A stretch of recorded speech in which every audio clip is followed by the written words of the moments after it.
número 5, de 11 em diante.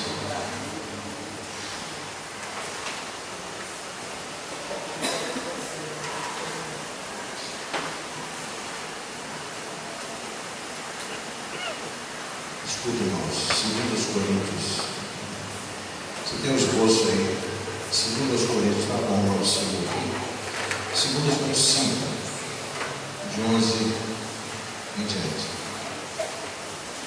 Segunda carta de Paulo aos Coríntios.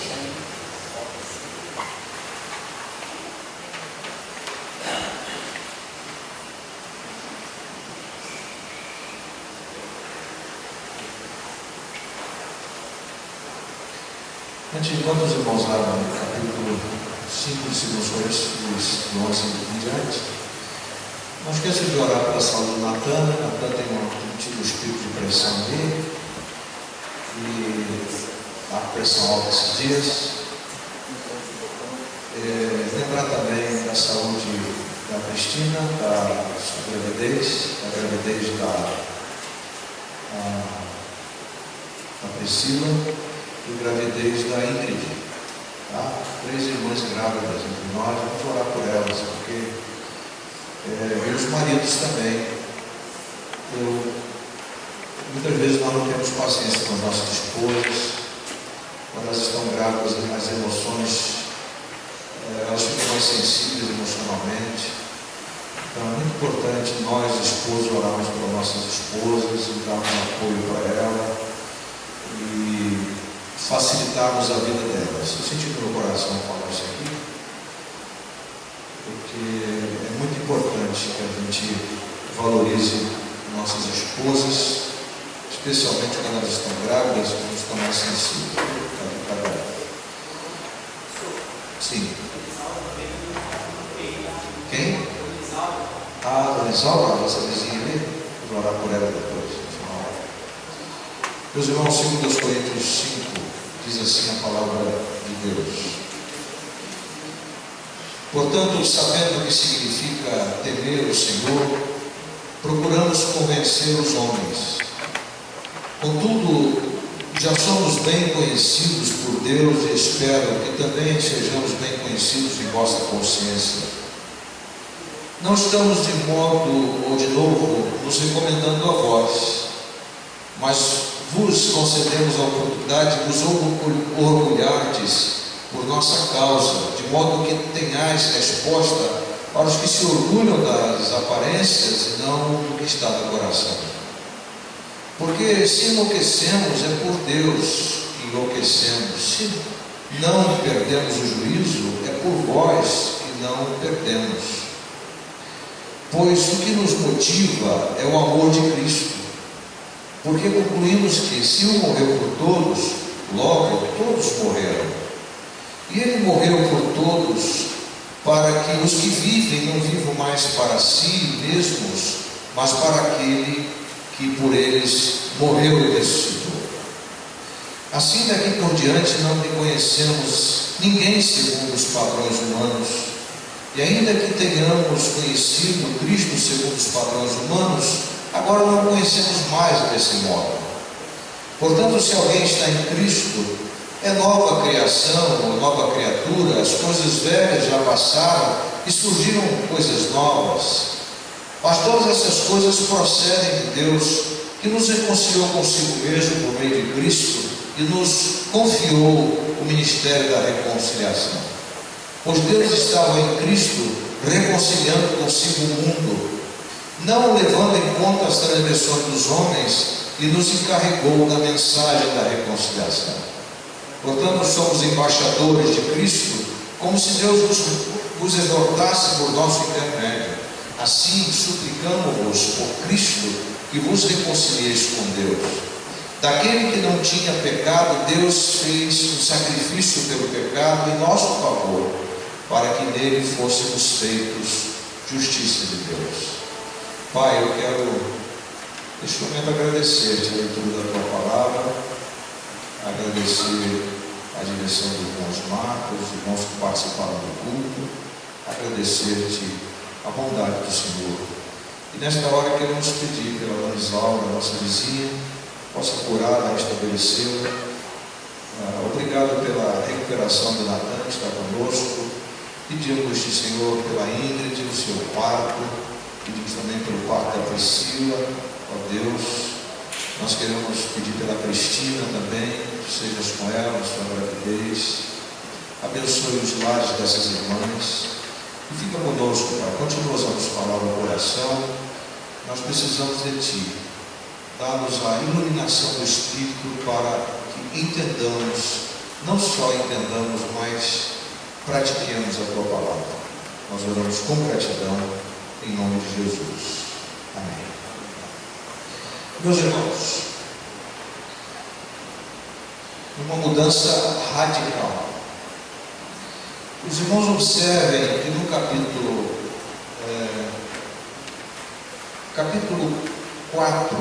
5 de 2 Coríntios, no verso 10, o apóstolo Paulo ressalta que todos nós compareceremos perante o tribunal de Cristo. Todos nós. Para que cada um receba retribuição pelo que fez por meio do corpo, de acordo com o que praticou, seja o bem, seja o mal. Aí Paulo começa o verso 11 dizendo: portanto, depois disso, sabendo o que significa o temor do Senhor, procuramos convencer os homens. Esse texto todo fala de uma coisa muito importante, que é uma mudança radical. Os irmãos sabem que há uma radicalidade do Evangelho. Que o Evangelho não negocia princípios. Hoje eu estava falando sobre o pluralismo, onde cada um tem a sua opinião. Você tem, Vera, a sua opinião, eu tenho a minha. Você fica com a sua opinião, eu fico com a minha.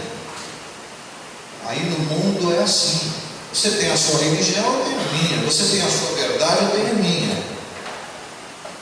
Então, no contexto de pluralismo, no nosso caso, nós não temos opiniões, nós temos convicções. E a partir das convicções, nós falamos o que devemos falar. E nos calamos quando devemos nos calar. Mas todos nós, por causa dessa mudança radical que aconteceu em nós, temos que ser claros em nossa exposição de fé. Paulo, na sua segunda carta aos Coríntios, ele defende o seu apostolado. Ao mesmo tempo que defende o seu apostolado, ele defende o Evangelho. Paulo defende a radicalidade do Evangelho, que o Evangelho não muda parte do homem, mas muda todo o homem. O Evangelho não faz o trabalho pela metade, faz por inteiro. O Evangelho muda a maneira de pensar, a maneira de sentir, a maneira de responder às demandas da vida. O Evangelho não produz em nós simplesmente opiniões pessoais, mas o Evangelho produz em nós convicções da palavra de Deus. Então Cristo não faz mudança parcial, mas radical. Por isso que ele disse: se alguém quiser vir após mim, a si mesmo se negue.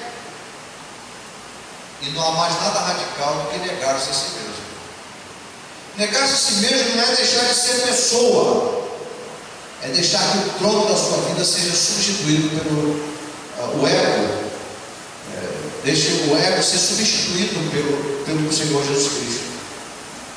A radicalidade do Evangelho está nisso, quando no centro da minha vida, o ego não mais domina, mas Cristo domina. Essa é a radicalidade do Evangelho. Esse é o maior milagre. O pastor João Ricardo falou hoje sobre a ressurreição de Lázaro. Irmãos, o maior milagre é a ressurreição de uma pessoa com Cristo. Depois dela ser crucificada com ele e morrer com ele. E ser ressurreta com ele. Daí há a radicalidade. Paulo está compartilhando a vida de Cristo na sua própria vida. Paulo não estava falando de teoria filosófica, teoria social. Paulo não estava falando de religiosidade aparente. Paulo está falando do fundo do seu coração, lá das entranhas da sua alma. Ele estava compartilhando o Evangelho, era Cristo na sua vida. Lá no retiro eu preguei sobre, primeiro, o amor de Cristo. Quando nós nascemos de novo, nós temos o amor de Cristo para dar às pessoas.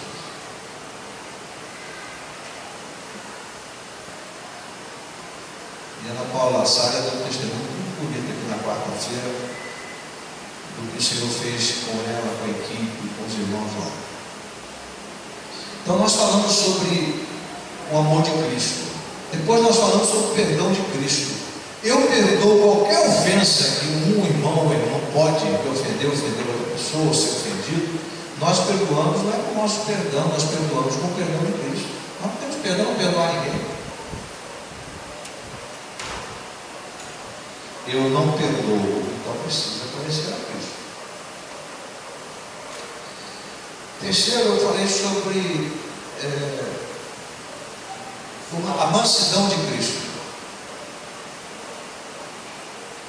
Quando Cristo entra na minha vida, eu sujeito nervoso, chutava o balde à toa, desinvestado, desestruturado.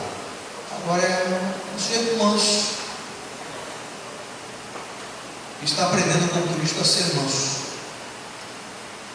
E por último, falei sobre a humildade. Nós temos a humildade de Cristo. Quando nós temos o amor de Cristo, nós temos o perdão de Cristo, nós temos a mansidão de Cristo, nós temos a humildade de Cristo.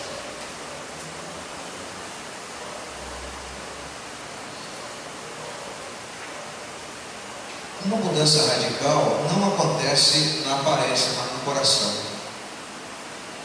O âmbito da mudança não é na mente, primariamente.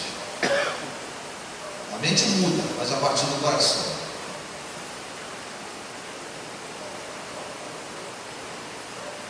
Eu conversando esses dias com a Andréia, ela e o esposo são missionários lá na África do Sul, no Worcester, perto de Cape Town. Ela e o Júlio, eu fiz o casamento deles, eram membros do Conforto. E elas estavam dizendo: pastor, eu me lembro que o senhor me ensinou aquela das cadeirinhas. Eu aprendi com a cruzada isso. Você tem a vida natural, Cristo está fora da vida e o eu está sentado na cadeira. Depois você tem a vida carnal, Cristo está dentro da circunferência da vida, mas o eu está na cadeira, no coração. E você tem a vida cristã, a vida espiritual, e Cristo está na cadeira e o eu está aqui na circunferência, centralizado. Uma maneira didática de você mostrar para a pessoa, há questionamento se existe vida carnal, né? Se o cristão é carnal, mas sem entrar nesse mérito, a radicalidade do Evangelho é quando no trono da minha vida Cristo está ali e define as minhas escolhas, define os meus objetivos, define as minhas metas, define as minhas estratégias, define a minha maneira de viver. Então a mudança radical não acontece na aparência, mas no coração. Não é uma mudança periférica, não é a mudança de casca, mas a mudança de conteúdo.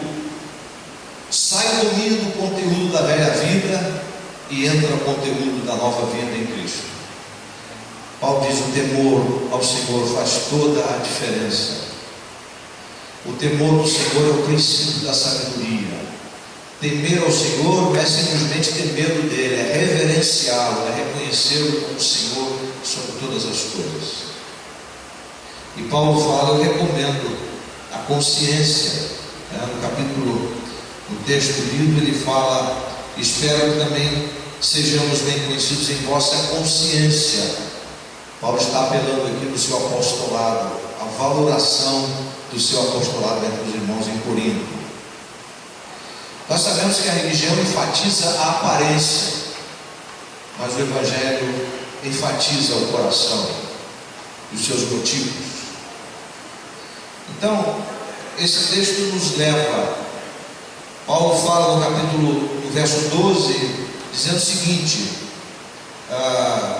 de modo que tenhais resposta para os que se orgulham das aparências e não do que está no coração. A religião, ela se orgulha da aparência, se orgulha da vestimenta, se orgulha de vários aspectos. Mas Paulo está dizendo: aparências, se orgulha das aparências, não do coração. Porque a aparência pode trazer orgulho, mas o coração traz a humildade. A segunda coisa que nós aprendemos com o texto é que uma mudança radical acontece pelo amor de Cristo. Os versos 13 e 14, Paulo diz: se enlouquecemos, é por Deus que enlouquecemos. Os irmãos lembram que Paulo havia falado no capítulo 1 de 1 Coríntios, que a palavra da cruz é loucura para os que perecem. O sujeito que prega a cruz é louco,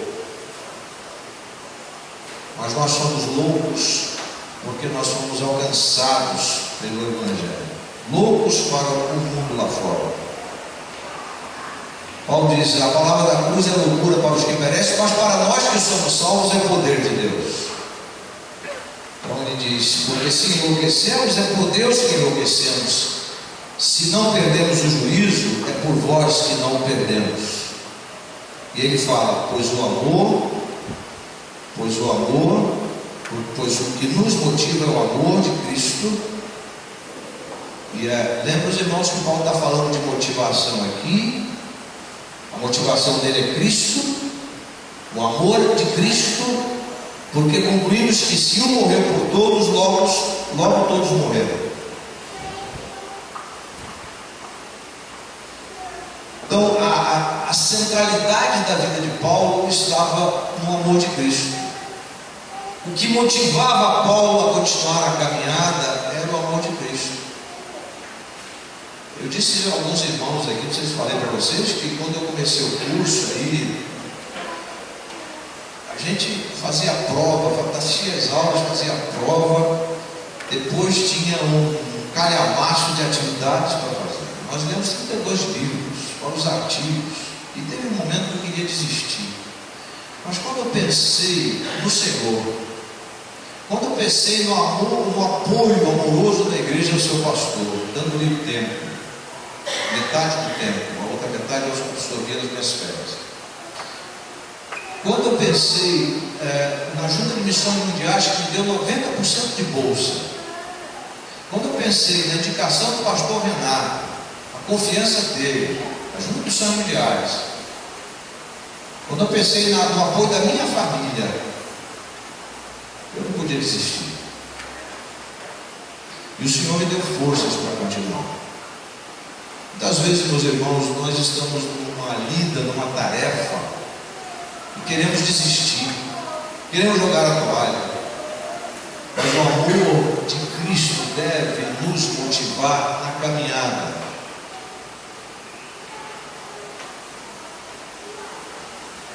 E nesse texto, versos 13 e 14, Paulo compartilha aqui as duas vias de sua comunhão: Deus e os irmãos em Cristo. Irmãos, nós só temos duas vias: a via vertical e a via horizontal. É nessas duas vias que nós labutamos, que nós trabalhamos. É pela obra da cruz que você e eu estamos vivos. É pela obra da cruz que você e eu somos crentes. É pela obra da cruz que você e eu somos cada dia fortalecidos na nossa fraqueza, nas nossas dificuldades, nas nossas lutas.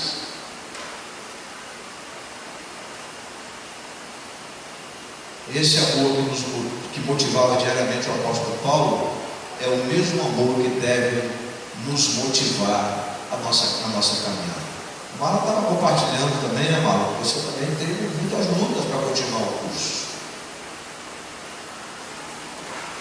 Mas é o Senhor, irmãos, que nos fortalece, nos encoraja, nos dinamiza e nos faz caminhar em segurança. Uma mudança radical passa pela mudança do senhorio.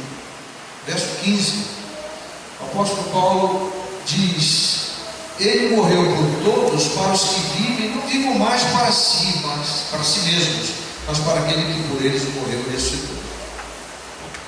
Então, irmãos, uma coisa importante aqui: a mudança radical é uma mudança de senhorio. Não mais o senhorio da velha natureza, consubstanciada pelo inimigo das nossas almas. Agora é o senhorio de Cristo. Ninguém que tenha Jesus como Salvador diz: eu não tenho Jesus como Senhor, é apenas meu Salvador, eu faço o que eu quero. Isso é graça barata. Jesus veio para ser o nosso Salvador e o nosso Senhor. Ele veio para nos salvar de nós mesmos, do inimigo das nossas almas. Veio nos salvar na cruz, morrer na cruz por nós. Porque se ele morreu, diz Paulo no seu raciocínio, é porque todos morreram? Para que não nós sejamos senhores de nós mesmos, mas que ele seja o Senhor de nós. Mudança de senhorio. Essa é a radicalidade do Evangelho. Eu faço o que eu quero, ninguém tem nada a ver com isso, o pastor não tem nada a ver com isso, o diabo não tem nada a ver com isso. Eu faço o que me dá na telha. Eu sou Senhor de mim. Você não conhece a radicalidade do Evangelho. A pessoa que conhece a Cristo na experiência, experimentou essa radicalidade, ela sabe que não mais se pertence, mas pertence a Cristo. Esse sentido de pertencer a Cristo faz toda a diferença na caminhada nossa. Sabe, irmãos, às vezes eu tenho dificuldade de entender tantas coisas nas igrejas: briga entre irmãos, ciúmes, invejas, maledicência, comentários que não edificam, disputas por poder, inimizades, biquinho, qualquer coisa que fala já está fica azedo. Eu não entendo essas coisas. Parece que Jesus não é Senhor dessas pessoas. E se Ele não é Senhor, não é Salvador. Porque Jesus entra na minha vida e na sua para nos salvar, nos redimir e tornar-se Senhor de nós. E quando nós compreendemos isso pela fé, e passamos pela experiência, nós amamos as pessoas, temos facilidade de perdoar, nos tornamos mansos, somos tornados mansos e humildes, e vivemos de forma graciosa com as pessoas. Qual é a base principal do senhorio de Cristo? É a sua encarnação por amor ao homem perdido. Quando Ele salvou Zaqueu, Ele disse: o Filho do Homem veio buscar e salvar o que se havia perdido. Eu não sei se vocês lembram, quando Jesus entrou na casa de Zaqueu, Zaqueu disse: Senhor, se eu tenho roubado alguém, eu restituo quadruplicadamente. E quem roubava uma ovelha tinha que roubar. Assim dizia a lei. Os irmãos sabem disso. E aquela mudança comportamental, ética de Zaqueu é por causa da salvação de Cristo, do seu senhorio. Porque quem estuda a Bíblia e conhece a vida dos publicanos, sabe, os cobradores de impostos, sabe como eles eram. E para Zaqueu dizer isso significa, meus irmãos, que Jesus passou a ser seu Salvador, seu Senhor. Então nós deixamos de viver para nós, ou seja, deixamos o senhorio do egoísmo do primeiro Adão e passamos a viver para o senhorio do segundo Adão. Eu não entendo uma pessoa com dura. Eu não entendo uma pessoa sovina, apegada às coisas materiais, dizendo-se crente. Não entendo. Eu não entendo uma pessoa que se diz crente mentir. Eu não entendo uma pessoa crente ser falsa com a outra. Eu não entendo uma pessoa que conhece o Evangelho viver como se não conhecesse o Evangelho. Meus irmãos, meus amigos, não há mudança parcial operada por Cristo, só há mudança radical.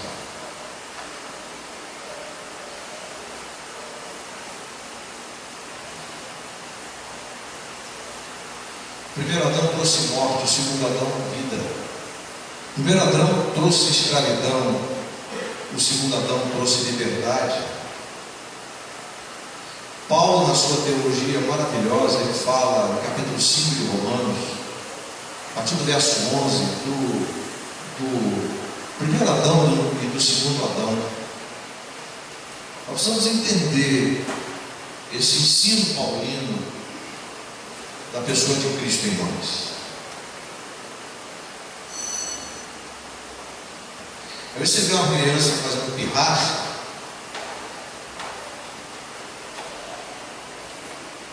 quem está fazendo pirraça? A velha natureza.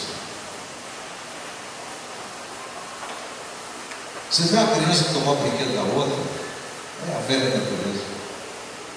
Você vê uma criança batendo na outra, é a velha natureza.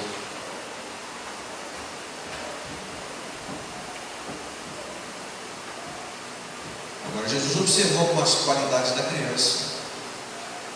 Esse dia eu estava fui lá no retiro, eu queria falar com a criança, e a criança não queria. Eu falei, deixa, é bom ser assim. A criança diz que não quer ver, adulto fala com a gente constrangido, dente arreganhado, mostrando na verdade que não é. Não é verdade, irmãos? Estou falando mentira?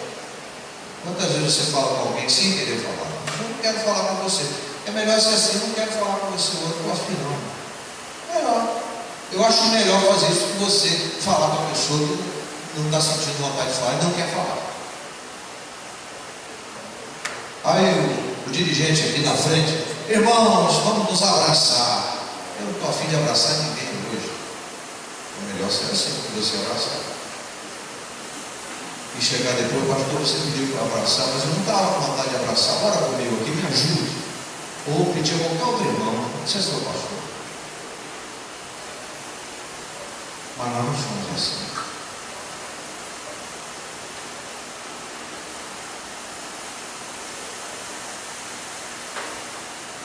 Há exceções à regra.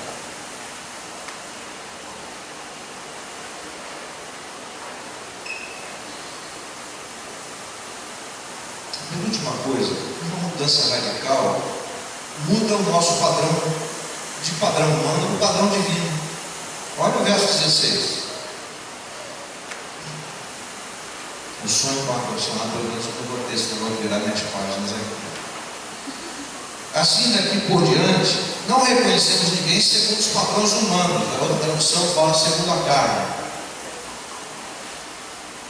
E ainda que tenhamos conhecido Cristo segundo os padrões humanos, agora não conhecemos mais desse modo. Irmãos, aqui é uma diferença cavalar. Pois sem Cristo, nosso conhecimento era pela carne. Meu irmão, minha irmã, meu amigo, quando nós julgamos as pessoas, quando nós emitimos opinião sobre alguém com base no que nós achamos, nós estamos fazendo pela carne. Mas quando nós chegamos e dizemos, meu irmão, realmente, você sabe que ninguém é perfeito? Vamos orar pela pessoa. Ou você pede assim, Senhor, me dá sabedoria para confrontar o meu irmão. Eu também, Pai, eu eu erro muito, mas eu estou vendo essas coisas muito claras, muito nítidas, inconfundíveis. Eu preciso confrontar essa irmã, eu preciso confrontar esse irmão, não precisa ser só o pastor. Porque, meu irmão, a nossa visão hoje, e essa radicalidade do Evangelho, tirou-nos de uma visão a partir de um padrão humano. Isso significa, eu estou no pedestal e as pessoas estão abaixo de mim, para o padrão divino, eu estou lá embaixo e as pessoas estão em cima. Eu não sou capaz de julgar quem quer que seja. Significa que Cristo define o padrão, um novo padrão. Então diz claramente, daqui por diante não reconhecemos ninguém segundo os padrões humanos. E ainda que tenhamos conhecido Cristo segundo os padrões humanos, agora não conhecemos mais desse modo, porque o conhecimento que Saulo tinha de Cristo levava-o a perseguir os crentes, porque era um conhecimento segundo padrões humanos. Mas quando ele conheceu a Cristo, o negócio virou. Ele agora estava sendo conhecido pelos padrões humanos. Nós conhecíamos as pessoas pelo padrão de Cristo, dizendo: para mim o viver é Cristo e o morrer é lucro. Quando ele estava nos padrões humanos, debaixo do judaísmo, ele perseguia, matava, prendia as pessoas por causa de Cristo. Mas Jesus sempre encontra a gente na curva, e lá na estrada de Damasco o Senhor fê-lo um novo homem, de perseguidor. Olha a radicalidade, a ser perseguido. Então, pois sem Cristo, o nosso conhecimento era pela carne, pelo padrão humano, levando-nos a julgar as pessoas e condená-las. Alguém está compartilhando comigo no retiro o seguinte: há pessoas que dizem assim, eu não entendo. A pessoa dizia para mim assim, eu não entendo porque as pessoas chegam e dizem, eu não vou com o santo da outra. Tem crente que fala assim, sabia? Eu não acredito que seja crente, não, dentro de igreja. Isso é herança maldita, lá de trás. Essa linguagem esdrúxula, esquisita.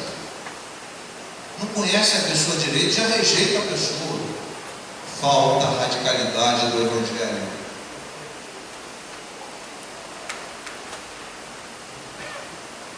Como é que você pode emitir uma opinião de uma pessoa que você não conhece, que você olhou para ela e não gostou?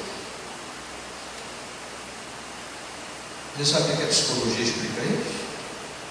Você reflete no outro a sua mazela, as suas frustrações, e julga as pessoas, julgando-se a si mesmo. O pouco que eu estudei psicologia com o Dr. Michael Rosa, eu aprendi isso. Mas agora em Cristo nosso padrão é divino. É o Senhor que julga e não você e eu. Nós não somos capazes de julgar ninguém, emitir opinião acerca de ninguém. Isso é Evangelho. Irmão, você sabe quem é fulano assim? Olha, irmão, vamos orar aqui por ele. Depois você vai lá e confronta. Que tal? Das duas, uma pessoa vai respeitar você, ou a pessoa vai deixar você, porque você não agradou, porque no fundo ela queria que você alimentasse o que ela estava falando. O verso 17 é fantástico. Se alguém está em Cristo, e lembram os irmãos que toda a teologia paulina, todo o ensino paulino estava baseado nessa expressão, em Cristo, em Cristo. A base de Paulo era Cristo, não era judaísmo, não era religião, não era opinião humana, não era vício de linguagem, vício de pensamento, era Cristo. Cristo era tudo para Paulo, meus irmãos, meus amigos. Cristo tem que ser tudo para você e para mim. Seja qual for o problema que você esteja passando, quando Cristo é tudo, Ele dá refrigério para a nossa alma, Ele recreia as nossas entranhas, estabelece o tom das nossas manifestações e nos ajuda a enfrentar a vida.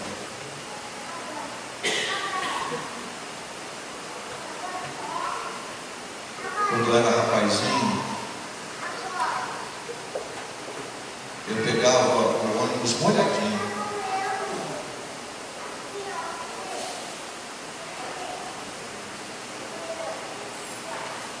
Pegava o ônibus ali, quem conhece o Lado dos Teles, São Domingo, Coelho da Rocha, o ônibus muito bem. Aquele breu, aquelas luzezinhas. O Brasil é atrasado demais, né, irmãos? Coisa horrível. Irmãos, imaginem 1971, 72, 40 e tantos anos atrás. Irmãos, em nenhum momento eu me desesperei da vida que eu tinha, sabe por quê? Porque Cristo continua sendo para mim a razão da minha vida.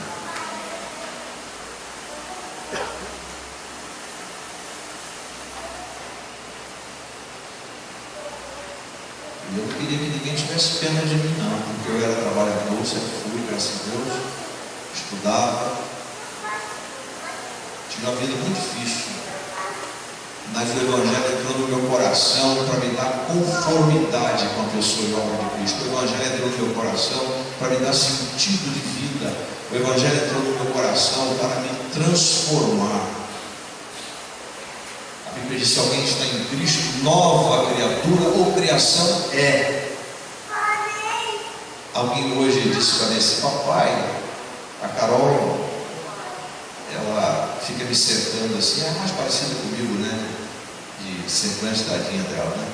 Mas, e ela chega: papai, o senhor está bonito. Eu falei: minha filha, eu não estou bonito, eu sou bonito.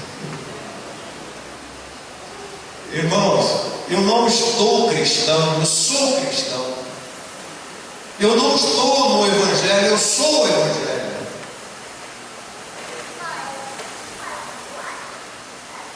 Existe uma diferença entre ser e estar. E se eu sou em Cristo, eu tenho tudo. O Glenn tem umas tiradas assim fantásticas. Uma coisa que ele escreveu uma vez, ele disse assim: contido no contentamento. Sabe por quê?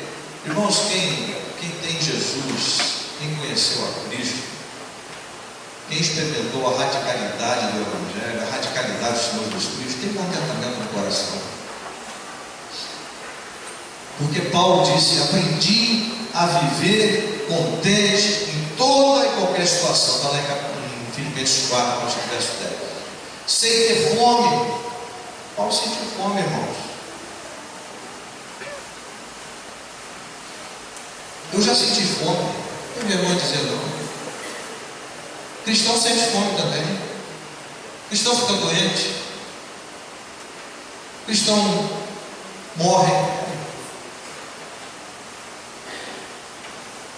Mas o cristão responde a essas demandas de forma diferente. As coisas velhas já passaram, mas tudo se fez novo. Paulo está dizendo: as coisas velhas já passaram. A reclamação, a murmuração.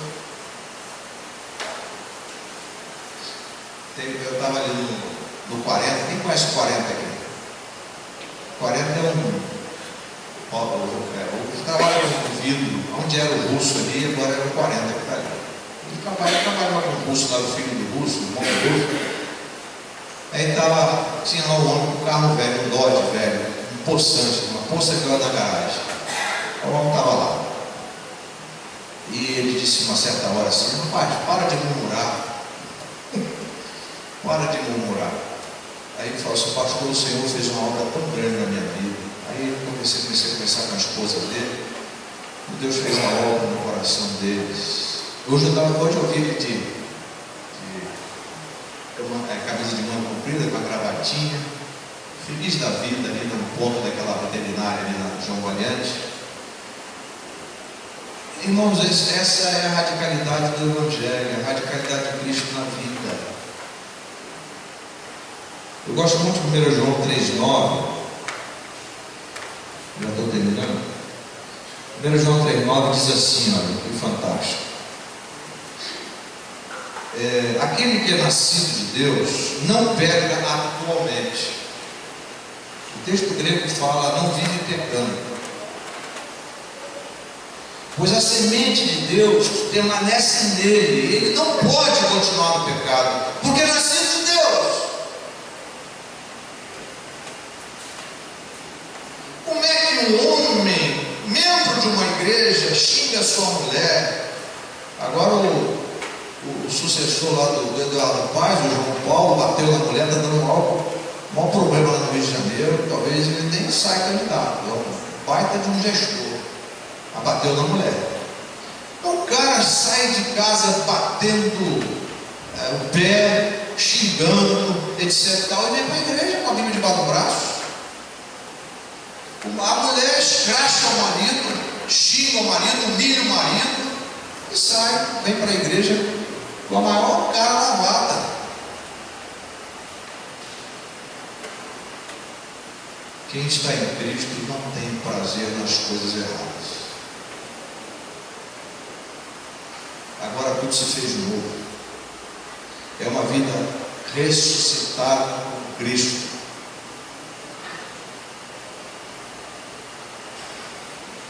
E por último, uma mudança radical ocorre pela iniciativa de Deus. Ah, pastor, eu me reconciliei com Deus. Você se reconciliou com Deus coisa nenhuma, meu irmão, minha irmã. Ah, eu vim para a igreja porque eu quis vir para a igreja. Você não veio para a igreja porque você quis vir para a igreja, não. Ah, eu sou daquela igreja lá porque eu quis ir para lá, eu escolhi ir para lá. Eu gostei do que o pastor pregou lá na frente e fui para lá. Não foi não, meu irmão. Foi não, minha irmã. Leia a Bíblia. Quem trouxe você foi Ele. Quem reconciliou você, quem foi o autor da reconciliação, foi Ele. Dr. Leon Morris, por muitos anos, reitor do Radley College, em Melbourne, na Austrália. Ele diz que o coração do Evangelho é: Deus estava em Cristo reconciliando consigo o mundo e nos deu o ministério da reconciliação, não da confusão, não da balbúrdia, não da inimizade, mas da reconciliação.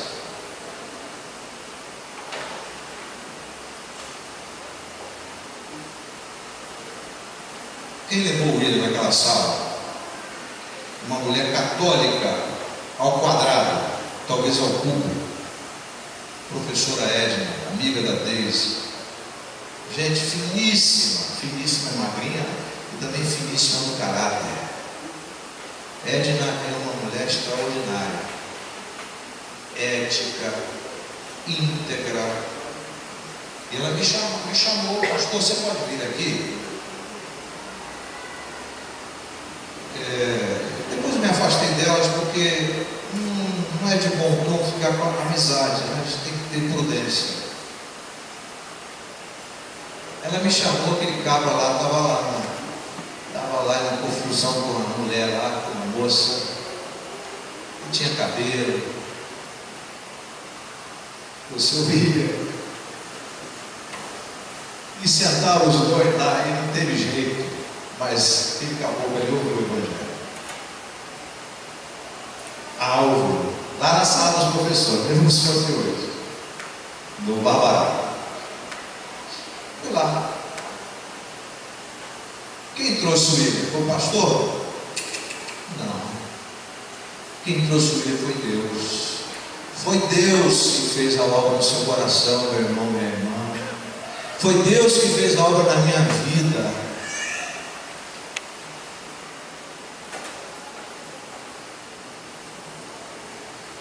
Examine as circunstâncias da sua conversão e você vai ver que por trás delas Deus está presente. As coisas não acontecem por acaso, a toque de caixa. Deus nos ama profundamente em Cristo e nos chama. Ô meu irmão, segura na mão de Deus. Aí declara: segura na mão de Deus. Eu estou cantando. Meu irmão, segura na mão de Deus, coisa nenhuma. Ele que segura na sua. Porque se você segurar, você vai soltar. Mas se ele segurar, eu já falei isso aqui, não vai soltar. Se ele segurar, não solta. Então, Ele nos reconciliou com Ele mesmo, nos deu o ministério da reconciliação.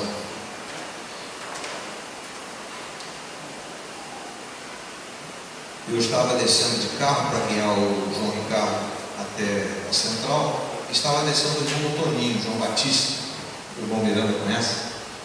João Batista, um calor, sol a pino.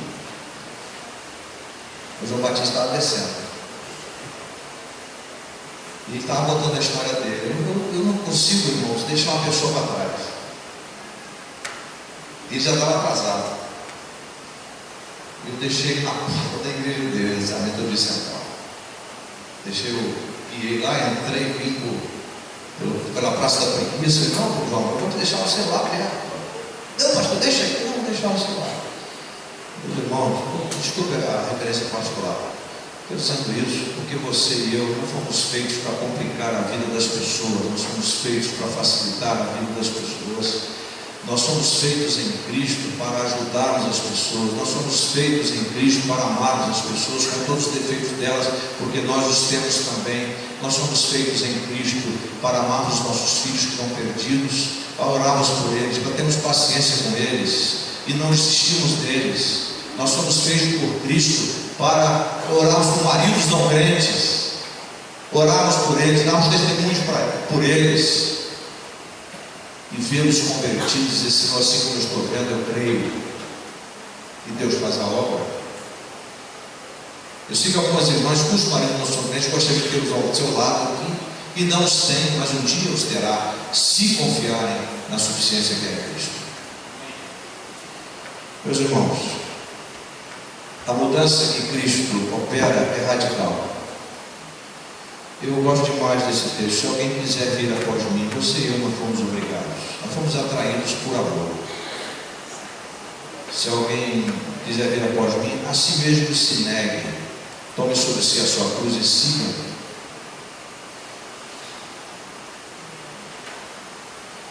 E nos chamou para vivermos a sua vida neste mundo. Jesus nos chamou para uma vida interior do coração que se transforma em atitudes e atos de amor. Paulo compartilhou conosco a sua própria mudança, a radicalidade do Evangelho na vida dele.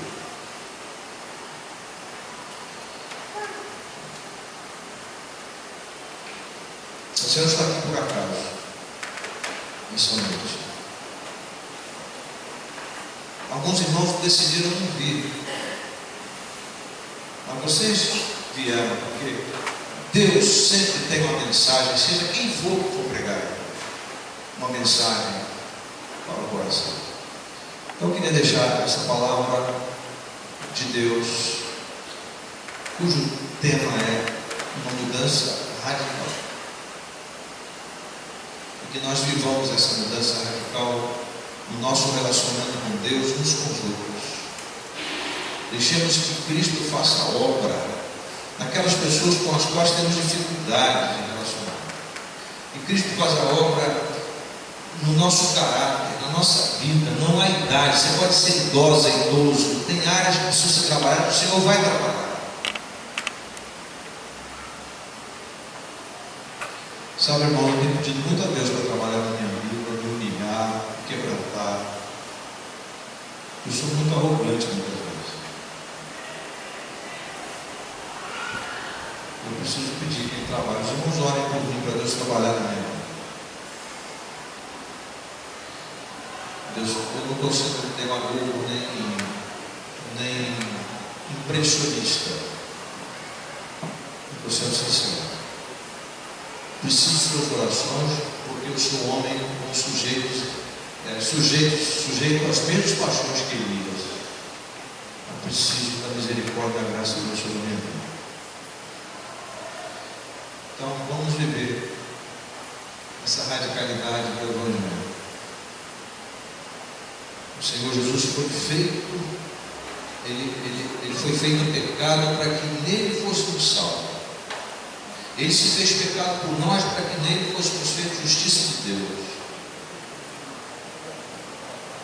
Quando nós queremos ser de nós mesmos, nós não compreendemos ainda essa mensagem.